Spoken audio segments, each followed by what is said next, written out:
বন্ধুরা, অন্নপূর্ণা ভান্ডারের form fill আপের সময় আপনাদের যে প্রশ্নগুলো মনে জাগছে এবং আপনারা বারবার আমাকে ফোন করছেন বা হোয়াটসঅ্যাপে মেসেজ করছেন যে এটা কী হবে সেটা কী হবে, বিভিন্ন রকম আপনাদের প্রশ্ন মনের মধ্যে জাগছে।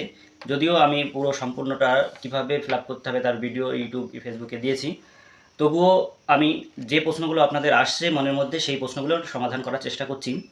সবার প্রথমে সেটা হচ্ছে আমি পরিবারের প্রধান কাকে দেব। পরিবারের প্রধান দেবেন আপনাদের রেশন কার্ডে যে পরিবারের হেড তাকে। এবার অনেকে প্রশ্ন করছেন যে আমাদের পরিবারের যে রেশন কার্ডের হেড সে তো মারা গেছে, অনেকের হতেই পারে এরকম, বা সে এখন আলাদা থাকে, তারা আলাদা, হয়তো ছেলে আলাদা হয়ে গেছে তাই আলাদা ফ্যামিলি। অর্থাৎ ফ্যামিলির সংখ্যা কিন্তু এই ফর্মে দেওয়া রয়েছে, যারা এক হাঁড়িতে ভাত খায় অর্থাৎ একসঙ্গে খাওয়া দাওয়া করে, একসঙ্গে রান্নাবান্না করে, তারাই হচ্ছে ফ্যামিলি। এবার যদি এই রেশন কার্ডের যে হেড সে যদি আলাদা জায়গায় রান্নাবান্না হয়, সে যদি আলাদা থাকে তাহলে তার পরিবার আলাদা। সেক্ষেত্রে আপনারা ফ্যামিলির হেড কাকে দেবেন? সেক্ষেত্রে আপনারা আপনাদের পরিবারের যে বয়োজ্যেষ্ঠ, যে বয়সে বড়, তার নামটা দেবেন। আর পরের প্রশ্ন আপনাদের জাগছে সেটা হচ্ছে এক ফর্মে কি আমরা পরিবারের সবার জন্য, অর্থাৎ যারা যারা যোগ্য এই অন্নপূর্ণা ভাণ্ডারের জন্য, তাদের সবার কি অ্যাপ্লাই করতে পারবো? হ্যাঁ, অবশ্যই পারবেন। আবার প্রশ্ন অনেকে করছেন, তাহলে আমরা পুরুষদের তথ্য কেন দেবো, এর মধ্যে কি দেওয়ার দরকার আছে? হ্যাঁ, অবশ্যই দরকার আছে। শুধুমাত্র যে এটা অন্নপূর্ণা ভাণ্ডারের জন্যই সরকার এই তথ্যগুলো নিচ্ছে তা নয়, পরবর্তীকালে অন্যান্য যে কেন্দ্র সরকারি যে প্রকল্প, রাজ্য সরকারি যে প্রকল্প, তার জন্য তাদের ডেটা প্রয়োজন, তথ্য প্রয়োজন, তার জন্য সেগুলো নিয়ে রাখছে। তাই আপনারা প্রত্যেকে, ফ্যামিলির যারা যারা আছেন, প্রত্যেকের তথ্যই এবং ডকুমেন্টস একসঙ্গে দেবেন। পরের প্রশ্ন হচ্ছে রেশন কার্ডের যে আইডি নাম্বার, পরিবারের আইডি নাম্বার, সেই পরিবারের আইডি নাম্বার অনেকের রেশন কার্ডে নেই।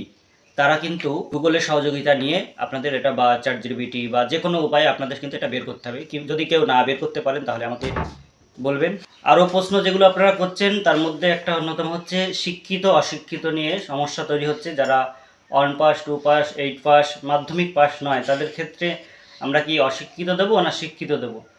এটা আপনারা করতে পারেন, যেহেতু সে পড়াশোনা জানে, লিখতে পড়তে পারে, তাই আপনারা শিক্ষিতর মধ্যেই দেবেন এবং পাশে দেখবেন লেখা রয়েছে শিক্ষাগত যোগ্যতা, অর্থাৎ সে কোন পর্যন্ত পড়াশোনা জানে। তাহলে যদি সে 2 পর্যন্ত বা 4 পর্যন্ত বা 8 পর্যন্ত জানে, তার পাশে আপনি লিখে দেবেন 8 পাস, 4 পাস।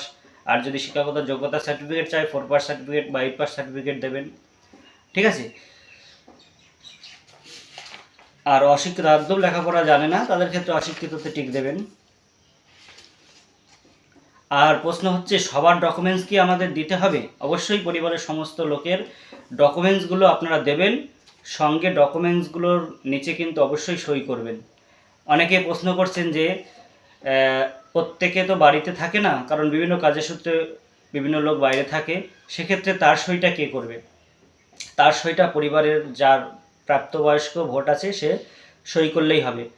আর একটা প্রশ্ন, সেটা হচ্ছে সবার লাস্টে যে স্বাক্ষরের ব্যাপারটা রয়েছে, সেই সইটা কে করবে? সেই সইটা কিন্তু পরিবারের যে প্রধান হেড সে করবে। এবার সে যদি বাড়িতে না থাকে সেক্ষেত্রে আপনাদের পরিবারের যে প্রাপ্তবয়স্ক সে করলেও হবে, অথবা আপনারা যদি চান যে প্রত্যেকে ওখানে ছোটো ছোটো করে সই করে দেবেন, তাও করতে পারেন। আবার প্রশ্ন করছে যে পরিবারের প্রধান আছে কিন্তু প্রধান লেখাপড়া জানে না, সই করতে পারে না, সে কি করবে? সেক্ষেত্রে টিপসই আপনারা দিতে পারেন এবং পাশে তার নামটা একটু কাউকে দিয়ে লিখিয়ে নেবেন। আর যে সমস্ত প্রশ্নগুলো আপনাদের মধ্যে আসছে যে ইনকাম সার্টিফিকেট দেওয়া লাগবে কি না, এখানে তো ইনকাম সার্টিফিকেটের কথা বলেনি, তাই আপনাদের না দিলেও চলবে। আর যে প্রশ্নটা আপনারা করছেন যে আমি যদি 3 তারিখের পরে জমা দিই বা 2 তারিখের পরে জমা দিই, তাহলে কি আমার পেতে অনেক দেরি হবে? দেখেন, এখন কখন থেকে সরকার চালু করবে, যেহেতু 3 মাস ধরে এটা এই ফর্ম জমা নেওয়া চলবে, ফর্ম দেওয়া নেওয়া চলবে, সেক্ষেত্রে হয়তো এই প্রক্রিয়াগুলো সম্পন্ন হওয়ার পরেই হয়তো এগুলো চালু হবে। তবে আপনাদের একটা আশা সেটা হচ্ছে লক্ষ্মীর ভাণ্ডার কিন্তু এতদিন পর্যন্ত আপনারা পাবেন, যতদিন না পর্যন্ত আপনি এই অন্নপূর্ণা ভাণ্ডারের সুবিধা পাচ্ছেন ততদিন লক্ষ্মীর ভাণ্ডারটা পেতে থাকবেন। আর যারা 2 তারিখের আগে অ্যাপ্লাই করেছে, আবেদন করেছে, জমা দিয়েছে, তাদেরটা ভেরিফাই হলে তারা 3 তারিখ থেকে এই সুবিধাটা পাবে। আবার অনেকের প্রশ্ন করছেন যে আমার স্বামী সরকারি চাকরি করে বা আমার সন্তান সরকারি চাকরি করে, সেক্ষেত্রে কি আমি আবেদন করতে পারবো? হ্যাঁ, অবশ্যই আপনি আবেদন করতে পারবেন। আপনার যা যা তথ্য এখানে চাওয়া হয়েছে সেগুলো আপনারা দেবেন, কারণ এটা শুধুমাত্র যে এই প্রকল্পের জন্য নেওয়া হচ্ছে তা নয়, বিভিন্ন প্রকল্পের জন্য পরবর্তীকালে লাগতে পারে, তার জন্য নেওয়া হচ্ছে। আর আপনি যেহেতু আপনি নিজে ইনকাম করেন না, তাই আপনি অবশ্যই যোগ্য, তবে সেটা সরকার বিচার করে দেখবে যে তারা কাকে দেবে কাকে দেবে না। তবে আপনি অবশ্যই আবেদন করতে পারেন। পরিবারের প্রত্যেকে, অর্থাৎ প্রত্যেক বাড়িতেই কিন্তু আমাদেরকে ফর্ম দেওয়ার কথা বলা হয়েছে। অন্নপূর্ণা ভাণ্ডারের জন্য কোনো যোগ্য ক্যান্ডিডেট না থাকলেও তার বাড়িতে ফর্ম দেয়া যাবে এবং তারা পূরণ করতে পারবে। অনেকের প্রশ্ন যে আমার বাড়িতে তো অন্নপূর্ণা ভাণ্ডারের পাওয়ার মতো কেউ বা কোনো মহিলা নেই, তাহলে কি আমাদেরও ফিল আপ করতে হবে? হ্যাঁ, আপনারা চাইলে ফিল আপ করতে পারেন, ফর্ম নিতে পারেন, ফর্ম জমা দিতে পারেন। আবার অনেকের মনে প্রশ্ন যে আমি বা আমার আপনি নেবেন না, কিন্তু ফর্ম ফিল আপ করে কিন্তু আপনি জমাও দিতে পারেন, যেখানে লেখা রয়েছে হ্যাঁ আমি এই প্রকল্পের জন্য আবেদন করছি, বা সেখানে আপনি হ্যাঁতে টিক না দিলে আপনার আবেদন হলো না। কিন্তু আপনার কাছে যে সরকার তথ্যগুলো চেয়েছে সেই তথ্যগুলো কিন্তু আপনি অবশ্যই সরকারকে দিয়ে সহযোগিতা করতে পারেন। যাই হোক বন্ধুরা, এই ছিল প্রশ্ন। আর আপনাদের মনে অনেকের প্রশ্ন যে কী কী ডকুমেন্টস আমরা দেব। কী কী ডকুমেন্টসের মধ্যে সবথেকে প্রধান ID card, Aadhaar card, PAN card, ration card, Swasthya Sathi card, ব্যাংকের বইয়ের পাতার জেরক্স, এগুলো যেন পরিষ্কার পরিচ্ছন্ন হয়। ব্যাংকের অর্থাৎ অ্যাকাউন্ট নাম্বার যেখানে রয়েছে সেই জায়গাগুলো যেন অবশ্যই পরিষ্কার পরিচ্ছন্ন ভালোভাবে জেরক্স করে দেবেন।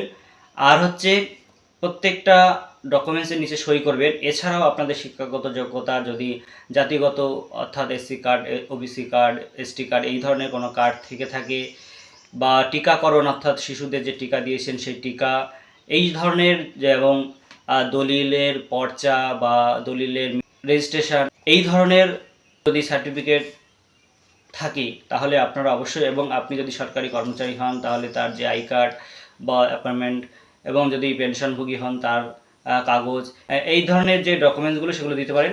আবার প্রশ্ন আসে অনেকের যে আমাদের পরিবারের এই লোকটা এই প্রকল্পের সুবিধা পাচ্ছে সরকারি, তাহলে সে কি এই সুবিধা থেকে বঞ্চিত হবে? একদমই নয়। আপনারা ওই সুবিধা যদি পাওয়ার যোগ্য হয়ে থাকেন তাহলে ওটাও পেতে পারেন, আর যদি এটাও যোগ্য হয়ে থাকেন তাহলেও পেতে পারেন। তবে এক্ষেত্রে সরকার হয়তো বিবেচনা করে দেখতে পারে যে দুটো প্রকল্প বা 3-4টি প্রকল্পের সুবিধা আপনাকে দেওয়া উচিত কিনা, সেটা পরবর্তীকালে কি হবে সেটা আমরা সবাই জানতে পারবো। যাই হোক বন্ধুরা, এই ছিল আপনাদের যে বিভিন্ন রকম প্রশ্ন তার সমাধান। এছাড়াও যদি এর বাইরে আপনাদের কোনো প্রশ্ন থেকে থাকে তাহলে আপনারা অবশ্যই কমেন্টে জানান। আমি পরবর্তীকালে এই বা ওই কমেন্টের উত্তরে আমি যথাযথ উত্তর দেওয়ার চেষ্টা করব আমার সাধ্যমতে। এবং এই প্রশ্নগুলি যেহেতু সকলের মনেই ঘুরঘুর করছে, তাই আপনারা এই ভিডিওটি শেয়ার করার মাধ্যমে সকলের মনের যে সংশয় বা যে সমস্যা তারা ফর্ম ফিল আপ করতে ফেস করছে সেগুলো সমাধানে সহযোগিতা করুন, এবং আমার পাশে থাকুন যাতে আমি পরবর্তী ভিডিও আরও উৎসাহের সঙ্গে করতে পারি। লাইক, কমেন্ট, শেয়ারের মাধ্যমে আপনারা আমাকে উৎসাহিত করতে পারেন। ধন্যবাদ সকলকে বন্ধুরা।